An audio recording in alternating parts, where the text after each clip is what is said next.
प्यारे बच्चों, आपके सामने एक क्वेश्चन है। क्वेश्चन नंबर 4, निम्नलिखित से लेखांकन समीकरण बनाइए। हमें अकाउंटिंग इक्वेशन बनानी है। पहला इसमें ट्रांजैक्शन है 75,000 रुपये रोकड़ तथा 25,000 रुपये माल लगाकर व्यवसाय आरंभ किया। तो ट्रांजैक्शन सीरियल नंबर में 1 लिखेंगे और ट्रांजैक्शन में लिखेंगे बिजनेस स्टार्टेड। बिजनेस स्टार्टेड तो कितना कैश कितना लगाया है 75,000। 75,000 हम यहाँ लिख देंगे क्योंकि कैश हमारी एसेट्स होती है, संपत्ति होती है, इसलिए हमने एसेट साइड में लिख दिया है। और उसमें पहला जो ट्रांजैक्शन है उसमें कैश हमारे पास हमने मतलब ऑनर ने लगाई है और बिजनेस में कैश आई है। तो और उसके साथ साथ ऑनर ने क्या किया, 25,000 रुपये का माल भी लगाया है। माल को हम यहाँ के स्टॉक लिखेंगे, STOC के स्टॉक 25,000 का लगाया है उन्होंने। तो 25,000 रुपये हमने स्टॉक में, क्योंकि कैश भी हमारी एसेट्स होती है और स्टॉक भी हमारी एसेट्स है। तो बिजनेस का ऑनर पहली बार बिजनेस को स्टार्ट करते समय जो भी चीजें, जो भी वस्तुएं, जो भी माल अपने घर से लाता है वो सारी उसकी कैपिटल कहलाती है। वो कैपिटल के रूप में एक साथ दिखाया जाता है। तो कैपिटल हमारी ये 75,000 प्लस 25,000 1 लाख हो गया। ये पहला ट्रांजैक्शन हो गया। अब दूसरा है 2,000 रुपये किराए का भुगतान किया, रेंट पेड। रेंट पेड का मतलब है कैश हमारे से 2,000 रुपये गया होगा, हमारे बिजनेस से 2,000 रुपये गया होगा। अब कैश हमारा 2,000 रुपये कम हो जाएगा। तो जब हमारा खर्चा होता है तो वो कैश से कम होता है, दूसरा ऑनर की जो कैपिटल है उसको कम कर दिया जाता है। इस प्रकार हमारा ये न्यू इक्वेशन बन जाती है। न्यू इक्वेशंस कितना हो गया ये 75,000 माइनस 2,000 73,000 और यहाँ पे 25,000 और इधर कुछ नहीं है, यहाँ कैपिटल 98,000 हो गया। अब हमारा ट्रांजैक्शन नंबर 3। ट्रांजैक्शन नंबर 3 में देखते हैं 30,000 रुपये का माल नकद तथा 44,000 रुपये का माल उधार क्रय किया है।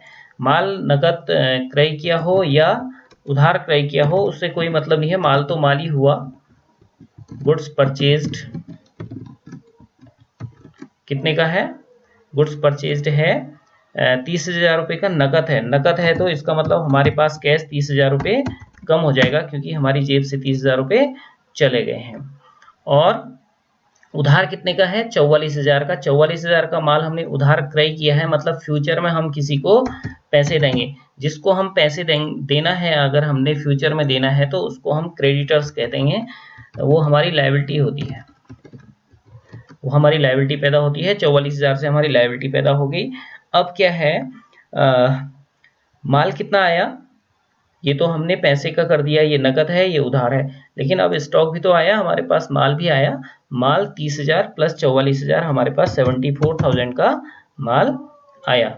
इस प्रकार से हमारा ये तीसरा ट्रांजैक्शन भी हो गया है। अब हम न्यू इक्वेशंस बना लेंगे। 73,000 में से 30,000 हम घटाते हैं तो 43,000 बचता है और 25,000 और 74,000 हम ऐड कर देते हैं तो 99,000 होता है। और इस प्रकार यहाँ 44,000 और इधर पे कैपिटल में कोई प्रभाव नहीं पड़ा है, इसलिए 98,000 हो गया। अब हम चौथी ट्रांजैक्शन देखते हैं। चौथी ट्रांजैक्शन में क्या है, चौथी ट्रांजैक्शन है 50,000 रुपये लागत का माल 25% लाभ पर बेचा है। तो हमने गुड्स सोल्ड किया है,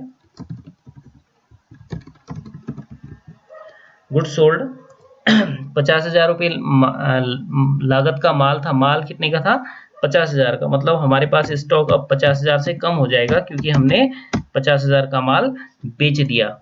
बेचा कितने में है 25% लाभ पर बेचा है। जैसे यहाँ मैं वर्किंग नोट कर रहा हूँ, 50,000 का था माल तो हमने उसको 25% लाभ में बेचा है। मतलब लाभ कितना कमाया हमने, माल तो इतना था,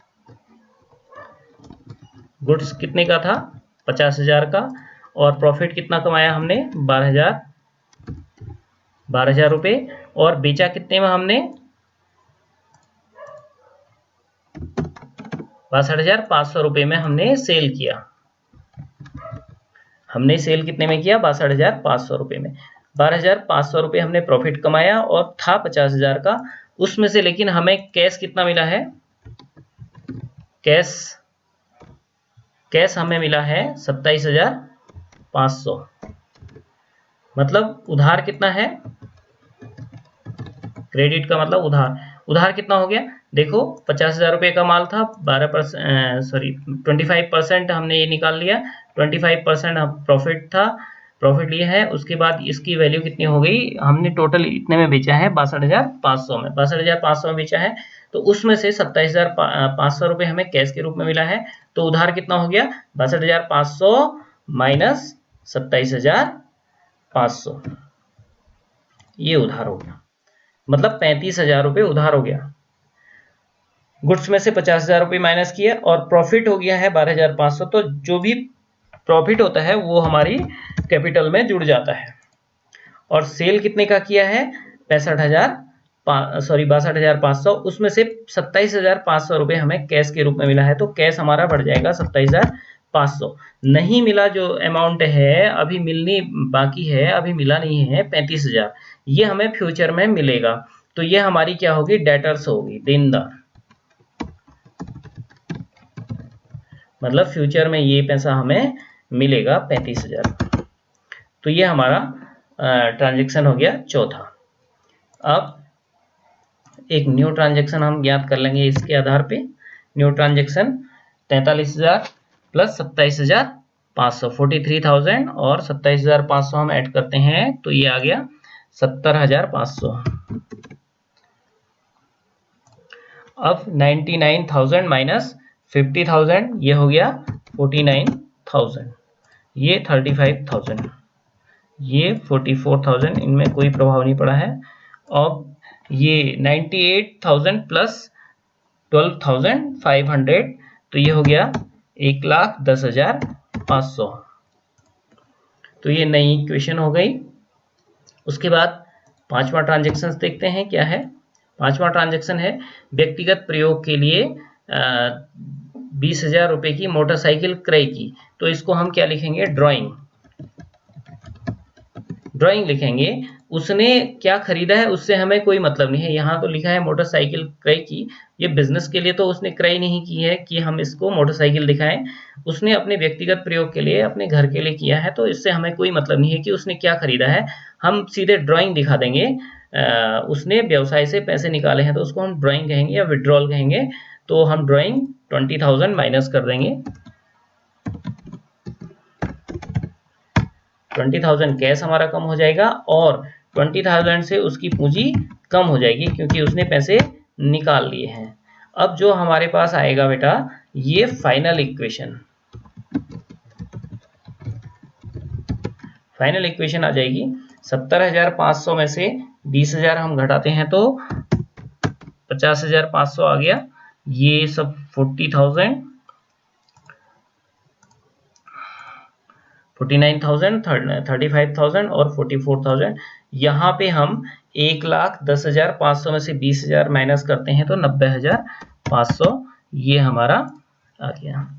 अब देखते हैं ये जो एसेट साइड है और ये लायबिलिटी साइड है, ये बराबर है या नहीं, ऐसे ही हम चेक कर देते हैं। ये हमने इसको प्लस ये आया 1,34,500। अब ये हम इधर का लायबिलिटी साइड को देख लेते हैं कि लायबिलिटी साइड का टोटल कितना आ रहा है। जितनी भी मदें हैं दोनों को जोड़ लेते हैं तो 1,34,500 हमारा एसेट साइड का टोटल है और लायबिलिटी साइड का टोटल भी 1,34,500 है। इस प्रकार से हमारा इक्वेशन सॉल्व हो गया। Thank you.